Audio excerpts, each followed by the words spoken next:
Bonjour et bienvenue sur Kwesi pour ce temps de parole consacré ce matin à des sujets sociaux. Pour en parler, nous avons le secrétaire général de l'Union départementale. Voilà, c'est ça, faut bien le dire. On sait pas, voilà. Bonjour. Bonjour. Comment ça va? Ça va très bien. Alors, merci d'être venu.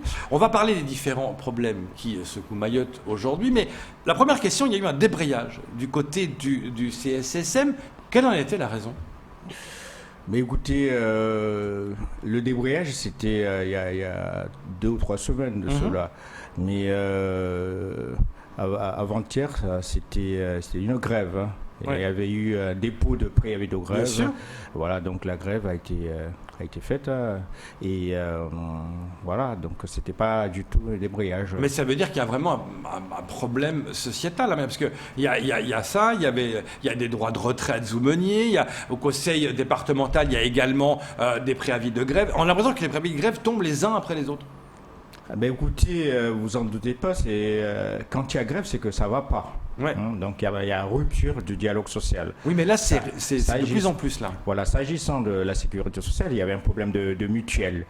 Donc le prestataire de mutuelle ne fait pas son boulot.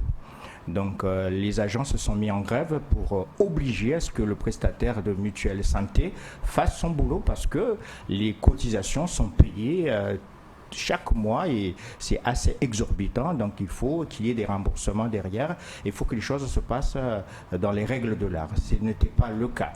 Donc il y a eu la grève et puis la suspension de la grève pour entamer un dialogue social et essayer de redresser la situation. Voilà. Et pour le reste, il faut voir qu'au niveau du département, la législation pour les travailleurs n'y est pas. On n'est pas dans les comptes. On a le Code du travail qui est à peine applicable, c'est-à-dire il y a d'application que le non-application. Mais pour appliquer intégralement le Code du travail, il faut appliquer aussi le Code de sécurité sociale. Et ce n'est pas le cas. Donc, ce qui fait que automatiquement, il y aura des incompréhensions, il y aura des tiraillements entre l'employeur et les travailleurs. Et ça, on ne peut pas l'éviter. Donc, aujourd'hui, je pense qu'il faut parachever la départementalisation en faisant appliquer le droit commun. Le droit commun, c'est l'application du Code du travail, c'est l'application du Code de la sécurité sociale, du Code de l'action sociale et du Code de la santé publique. Et tout cela fera qu'il y aura une atmosphère qui va concourir à l'apaisement et aussi au dialogue social. Mais toutes ces applications sont en train de se faire, car Baltus l'a dit, il y a des rattrapements. Certes, dans le temps, ça paraît un peu long, mais le but, c'est de rattraper tout ça. Donc on y est dans cette direction-là. Je pense qu'il n'y a pas de volonté politique de faire ce que vous dites là.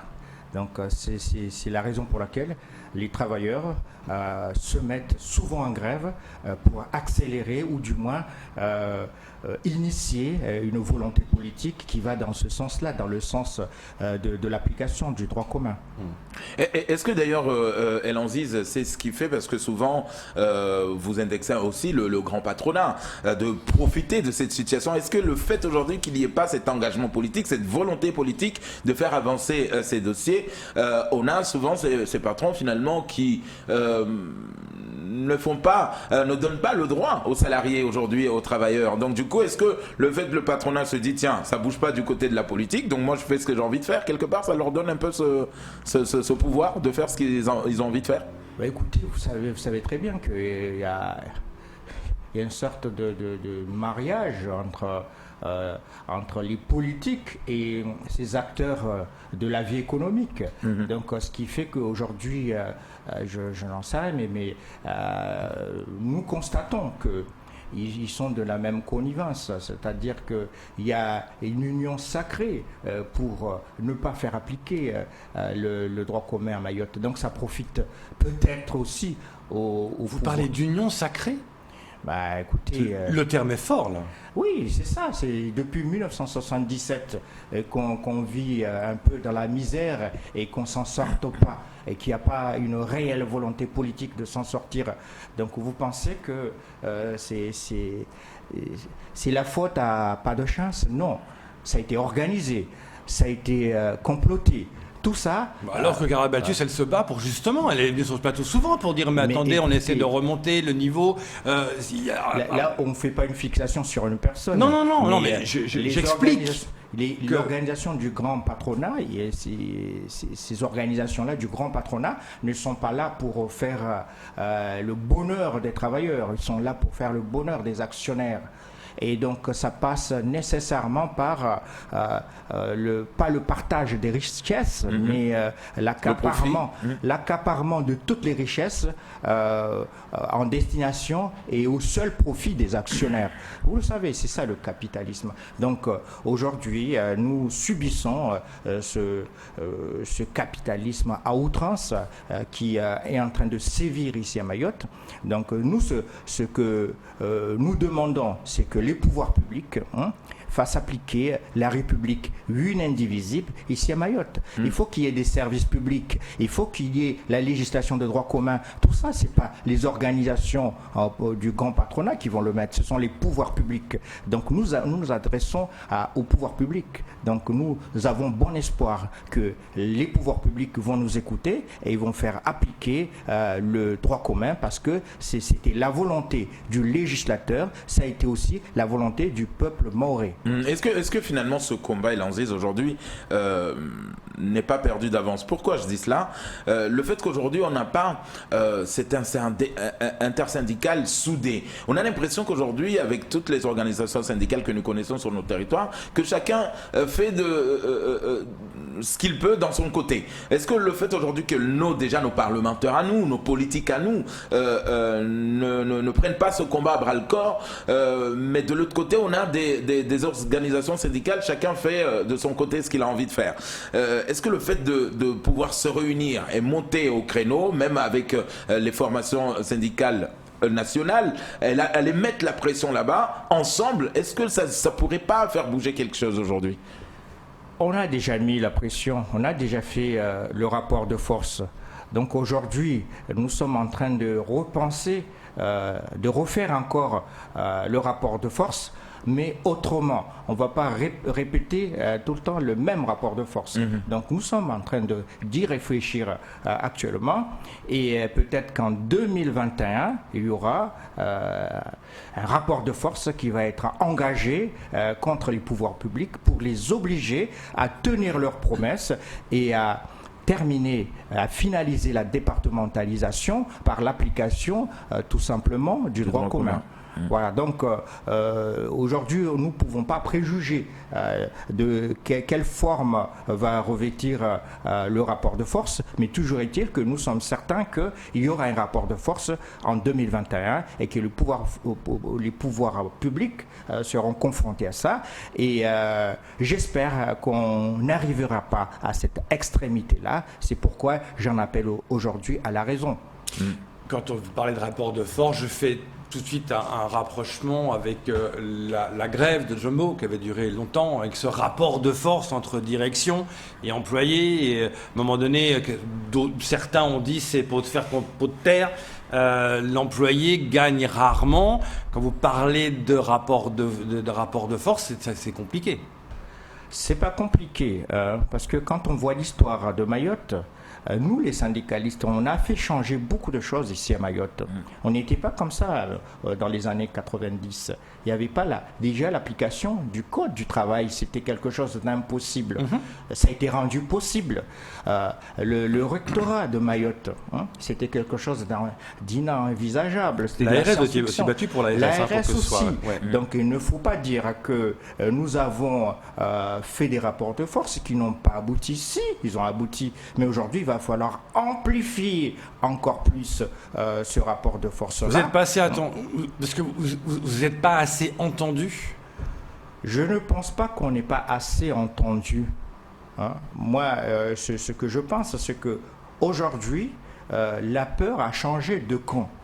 Donc aujourd'hui, ce sont les pouvoirs publics qui ont peur, par exemple les élus ont peur de perdre leur fauteuil, je ne sais pas, de députés, de sénateurs et tout ça.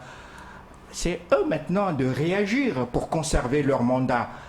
ce sont les pouvoirs publics, c'est-à-dire les hauts fonctionnaires qui sont en place ici à Mayotte. Mais là, c'est délicat. On est en fin de mandat. Ça va être la nouvelle élection au mois de mars, probablement peut-être au mois de juin. Donc, est-ce que c'est maintenant qu'il faut revendiquer ou est-ce qu'il faut plutôt attendre qu'il y ait cette organisation pour voir ce que ça donne et peut-être revendiquer après? Bah écoutez, moi je l'ai tout le temps dit. Nous sommes un syndicat libre, indépendant. Nous sommes force ouvrière. Nous attendons rien du tout. Nous allons organiser le rapport de force. Qu'il y ait vote ou pas, c'est pas notre problème. Nous sommes déconnectés de tout cela. Nous, ce qui nous importe, c'est la défense des intérêts des travailleurs. Mais ça, j'entends bien, mais quand vous parlez du conseil départemental ou autre, dans le service public, parlons du conseil départemental, ça va évoluer, ça va peut-être changer. Donc la question est de savoir, vous êtes indépendant, ok, ça j'entends bien. Vous dites voilà, si vous manifestez aujourd'hui, mais que les élus ils vont changer dans 6 mois, mieux vaut-il pas faire avec ceux qui vont rester pendant 6 ans en place? Je ne pense pas, parce que je peux vous donner une anecdote. Oui. Alors, en 2012, il y a eu un mouvement social très fort, très dur, important, ouais. très dur en 2012 au niveau de la sécurité sociale. Je donne l'exemple parce que ça démontre très bien le cas. Donc en 2012, on était en pleine campagne de Nicolas Sarkozy, qui était le président sortant, et il restait 3 mois avant les élections.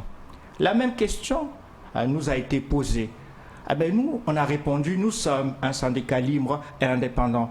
Nous n'attendrons pas. Dans 3 mois, nous allons organiser le rapport de force dès maintenant et les pouvoirs publics vont s'adapter à nous et vont nous répondre.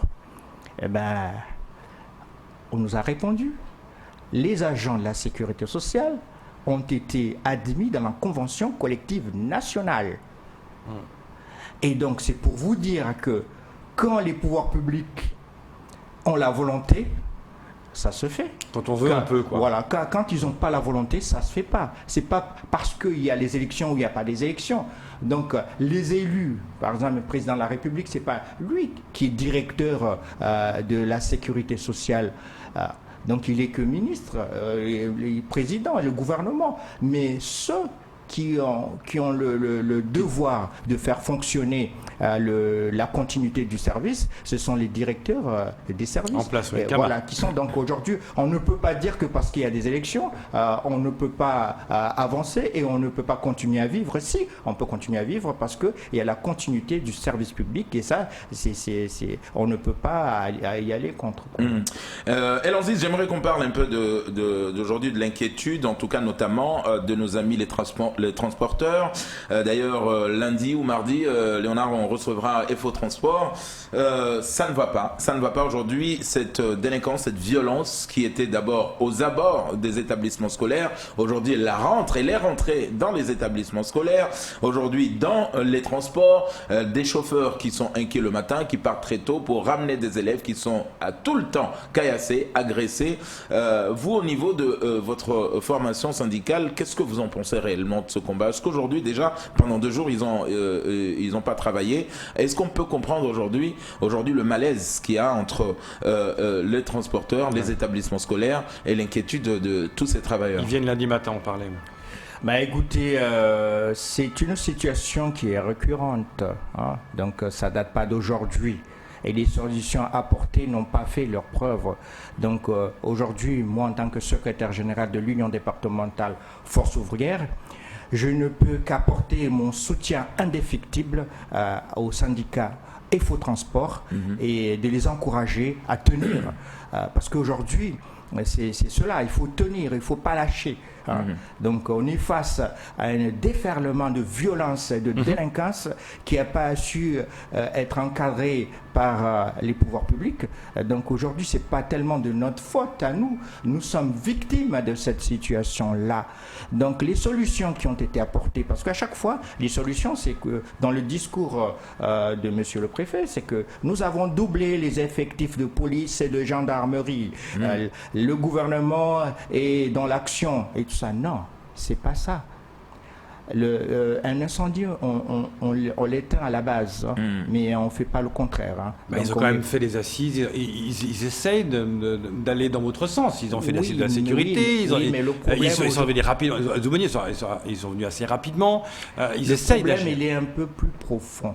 C'est un problème dû au désagrégement de l'institution familiale.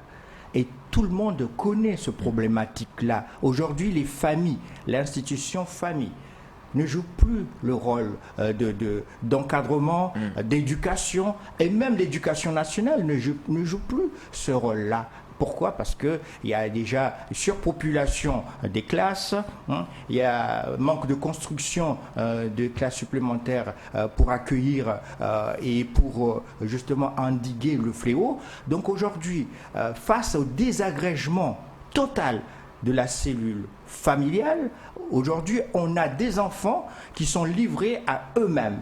Aucune éducation, ni à la maison, ni dehors. Vous imaginez? Des enfants qui n'ont pas reçu l'éducation, comment ils vont se comporter? Ils vont faire n'importe quoi. Non pas parce qu'ils sont délinquants, non parce qu'ils sont livrés à eux-mêmes. Les personnes qui devraient s'occuper d'eux ne s'en occupent plus. Ou certains des parents se disent dépassés aussi. On a reçu une mère ici qui dit je suis dépassé par mon enfant. Oui, c'est ça. Nous comprenons la souffrance des parents et justement de ces familles qui se désagrègent. Nous comprenons. Mais aujourd'hui, nous sommes en train de dire que si les familles sont dépassées et qu'ils n'arrivent plus à jouer leur rôle, il reste qui? Il reste les pouvoirs publics, il reste l'État, il reste le département. Ils doivent investir pour rétablir cette situation-là. Ils sont en train de faire, non? Vous ne pensez pas qu'ils sont en train justement de faire ça avec ces propositions qui vont être déposées début décembre? Non, mais quand vous dites qu'ils sont en train de faire ça et que les aidants familiaux n'ont pas de statut, hein, les familles d'accueil, on n'investit pas assez sur eux, et tout ça, donc moi je ne comprends pas. Parce qu'il faut investir chez les gens qui veulent justement trouver la solution. La solution aujourd'hui, ce sont les familles d'accueil, ce sont les centres d'accueil de mineurs, hein, ce sont les centres d'éducation, que ce soit fermé ou ouvert. Tout ça, il faut investir, il faut un plan Marshall sur ça. Et à partir de ce moment-là, on aura peut-être l'encadrement de ces jeunes-là qui, au lieu de sévir et de faire déferler cette vague de violence dans les rues, vont vivre dans ces centres-là et ils vont recevoir une bonne éducation. Donc aujourd'hui, ne mettons pas la charrue avant les bœufs. On aura beau doubler les effectifs de police et de gendarmerie, mais si on ne s'occupe pas... Le problème à la base, mais ça c'est le même discours qu'a également le préfet. Kamar, une dernière question. Oui, dernière question. J'aimerais revenir un peu avec vous, Elanziz, votre regard de force ouvrière sur les enjeux du désenclavement aérien et terrestre à Mayotte. Aujourd'hui, 80 millions vont être mis, en tout cas pour déjà faire cette piste longue. Peut-être que ça nous ouvrira d'autres horizons. Qu'est-ce que vous en pensez au niveau du FO? Nous, on a tout le temps demandé à ce que le département de Mayotte fasse un décollage économique, c'est-à-dire qu'on commence à développer le département de Mayotte. Et vous savez que à la base de tout développement, on doit s'ouvrir au monde, on doit se désenclaver, on doit pouvoir circuler, on doit pouvoir se déplacer. Ce n'est pas le cas dans le département de Mayotte. Il n'y a pas de route. L'aéroport international n'a de nom que international. Donc aujourd'hui, c'est la piste la plus courte du monde. Donc on ne peut pas envisager réellement de développement sans désenclaver l'île. Donc aujourd'hui, pour asseoir les bases d'un développement économique et social durable, il faut désenclaver. Et c'est pourquoi nous saluons l'ouverture des, pas de négociations, mais des travaux de l'allongement de la piste aérienne de Pamandzi. Et nous pensons que c'est avec ces infrastructures-là que nous allons commencer à voir les prémices d'un développement économique durable. Donc c'est une bonne chose. D'ailleurs, on en parlera. De commencer par le désenclavement aérien. Et c'est une bonne chose aussi d'envisager dès maintenant les voies de contournement de Mamoudzou et les voies express de circulation de Mtsamboro jusqu'à Kanikeli. Parce qu'aujourd'hui... Ça, c'est encore un autre problème. Hein. Ça, c'est encore un autre problème. Hein. Chaque chose a son temps. On a vu le temps que ça prend pour voir la piste longue. Là, vous parlez de la voie de contournement. Apparemment, elle aurait été remise au calendrier grec parce qu'il y a le projet Cadena. C'est très compliqué, tout ça. C'est pas compliqué parce que vous n'allez pas faire venir des milliers de personnes par jour ici à Mayotte et ne pas pouvoir les faire déplacer de l'aéroport vers Mtsamboro ou vers Kanikeli. C'est insensé, c'est incroyable. Donc aujourd'hui, les mêmes personnes qui ont pris la décision d'allonger la piste de Pamandzi doivent prendre aussi la même décision de faire la mise en route du projet de contournement de Mamoudzou et les voies express de circulation. Sinon, ça voudrait dire qu'on veut quelque chose et son contraire. Et là, nous ne souhaitons pas, nous en tant qu'usagers du service public et usagers de la route, nous ne souhaitons pas que les embouteillages s'amplifient parce que les pouvoirs publics n'ont pas su anticiper cette affaire-là. Donc c'est pourquoi nous tirons les sonnettes d'alarme dès maintenant pour dire que ça va de pair les voies de contournement de Mamoudzou, les voies express de circulation. Qui les finance et l'allongement de la piste. C'est bien beau, mais qui les finance? Là, on a vu, on va terminer là-dessus. Là, on a vu que c'était quand même l'Europe, c'était quand même l'État. Ça va, il y a beaucoup de monde qui se met en route. Mais justement, là, vous me laissez pas répondre. Les mêmes institutions, les mêmes collectivités qui ont financé l'aéroport ont le devoir de financer les voies express de circulation au niveau de Mayotte. Pourquoi? Parce qu'il s'agit de routes nationales. Donc quand il s'agit de routes nationales, il y a l'État, il y a l'Europe, il y a le département qui doivent prendre leurs responsabilités. Arrêtons de dire que tous ces gens-là, ils sont innocents. Non, ils sont coupables de nous avoir laissés dans cette situation un peu misérable. Donc aujourd'hui, nous voulons que Mayotte se développe. Mais c'est le vœu des politiques aussi. On a l'impression qu'ils ne veulent pas. Ils le disent. Le préfet l'a dit. Tout le monde le dit. On veut. Même le ministre des Outre-mer le dit. On veut développer. On verra après si vous auront entendu par rapport à ça. Nous, on a tout le temps dit que il faut dire ce qu'on pense. Vous avez raison, bien sûr, évidemment. C'est encore meilleur de faire ce qu'on dit. Ce sera le mot de la fin. Je vous laisse réfléchir là-dessus. C'est tout pour ce temps de parole. Belle conclusion.